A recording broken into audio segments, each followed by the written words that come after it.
Senovės laikais Viduržemio jūros regionas buvo žinomas kaip viena iš turtingiausių ir kultūriškai įvairiausių vietų pasaulyje. Čia gyveno žmonės, kurių kasdienybė buvo praturtinta įvairiomis meno formomis ir kūrybiškumu.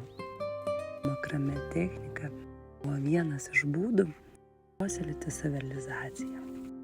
Tuo metu saviraiškos galimybės buvo labai ribotos.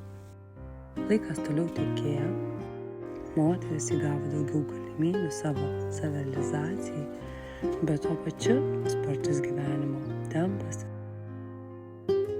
įnešė joms ir daugybę įtampos, kas pradėjo blokuoti kūrybiškumą, sekino jų energiją. Todėl jos ir vėl sugrįžo prie kūrybos, kai būdo atsipalaiduoti, sustoti ir vėl atrasti vidinę ramybę. Šiandien makrame yra įrankis ne tik rankdarbių kūrimui.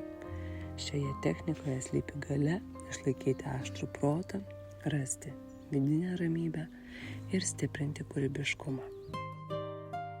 Šią istoriją noriu pakviesti tave į savo ypatingas svajonių, sapnų, gaudyklės kūrybą gamtoje, kuri taps unikalia, teigiamomis emocijomis apipinta tavo namų puošmena.